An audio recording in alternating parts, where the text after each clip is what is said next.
We started this company because of a product that was working. That's how that happened. Sandy and I met Dr. Ted Kalogris in 1982, and we were introduced to a product called Reliv Classic. It wasn't Reliv Classic, it was Classic at that time. Dr. Ted was one of a kind. He changed a lot of lives around this world. There's a long story about Dr. Ted, about how he was injured in World War II and had a spine injury with machine gun fire, and how he developed Reliv Classic product and eventually got himself to where he could walk again and without the pain. And with Dr. Ted's product, and Dr. Carl, who had joined with me and with Sandy as a partner in the business, we decided we would get this product to other people. We saw what it was doing in our family with my headache problems and back problems and all the things I was dealing with at the time. It was a terrific product, and we knew that everybody in the world ought to be taking that product.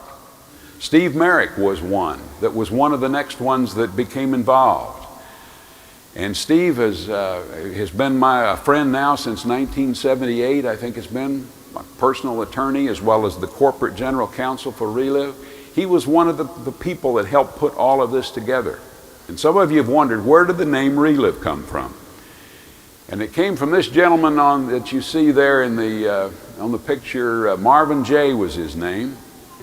He was one of the top 2 or 3 closest friends I've ever had in my life. You would know him if I told you about the TV commercials he did. Lay's Potato Chip Company was one of his customers, or one of his clients. And he came up with the slogan, "Bet you can't eat just one." Marvin died when Reliv was 1 year old.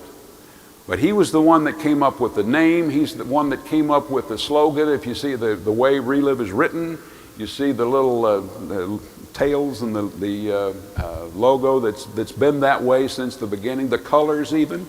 My job was just to be the coordinator of all that. I really didn't have any special talent. It was just a matter of finding these smart people. That was how it worked for me. There was our first little office in Decatur, Illinois. Now, Don Gibbons always talks about there should have been a barber pole out on the front of that thing because it looks like a barber shop, and frankly it did. But that's where we started.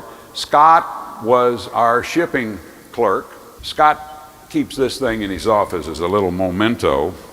There probably aren't 5 or 6 people in the room that would know what that thing is. That's our first shipping container right there.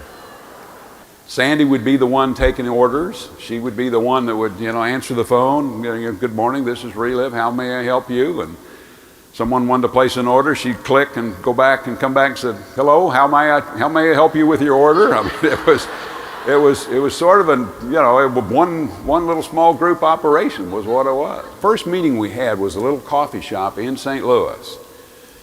A little Denny's coffee shop, actually. 5 people were there. And that was the beginning of Reliv in our first meeting. It was, we had our first ever conference in Nashville, Tennessee in 1988. There were probably 50 people there, and that was everybody we could find that was related, that was a neighbor or someone we could drag in off the street or whatever. We could get them into the room, and it would fill up a chair. That's all we really cared about, at that time.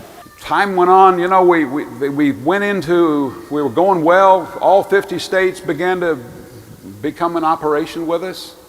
And then the next thing that happened was that someone wanted to take this business to Australia. Australia was our first international business, but it was a great thing because that really opened our eyes to what the worldwide opportunity was of Reliv. In '93, we had an event that happened. You've heard some of them talk about the flood, and we never missed a minute's day of operation with the business. It was amazing what happened because we decided we would rebuild once that levee got rebuilt and was bigger. That's what it is today, and we got through that. Sandy and I, through some people in Australia that helped us start the Reliv Cologris Foundation had an idea, and they came to my office in St. Louis and wanted to talk about helping some kids in the Philippines. These kids don't look malnourished necessarily or there in that photograph, but you should see what some of them really looked like who were living on the garbage dump there in Manila. And that was really the very first blush for the Cologris Foundation. It's one of the things that I'm most proud of in all the world. It is that what we've been able to do with feeding those 45,000 or whatever the number of kids are now that we're feeding every day. It's just quite a thing. There were two really special things that happened along the way right after the formation of the Cologris Foundation. We had an opportunity, and some people with the St. Louis Rams wanted to know if we would help them with their football team and their nutrition. And we did. Their record was 2-14 right prior to that. And no one had any hope for these guys. They were longtime losers. Dr. Carl, with Scott's help and others, got the team started on Reliv products. And this is the honest to goodness truth if I've ever told it. These guys started taking Reliv products and they started winning. And they started winning and winning and winning. And not only did they win, they won the whole darn thing. They won the Super Bowl that next year and were the champions of football with Reliv products. They had a coaching change. Dick Vermeil, who at one point was one of our board members of Reliv, he was that grateful to Reliv that he wanted to be a part of what we were doing. He retired. They brought in a whole new organization and threw everybody out, and they went off the Reliv products, and I don't think they've won 3 games since that time. They have, but not very many more than that. There's one other really great story, and if there's one thing that's the highlight of my life over the last 25 years, it was what I'm going to talk to you next about. And that was the meeting that we had, 2 of them actually, with Pope John Paul II. It was like 13 or 14 of us that went to meet with him privately. And I've never had a feeling like that in my life, anywhere, anytime, any place. The man was just very, very special as a humanitarian, just as a human being. I mean, not to mention the fact that he's to be a saint here very quickly, I think, and hopefully that'll happen. The next 25 years with the management that you've seen, the leadership with Ryan and Scott and the team that they're building, this is the group that's going to lead this business over the next 25 years and longer.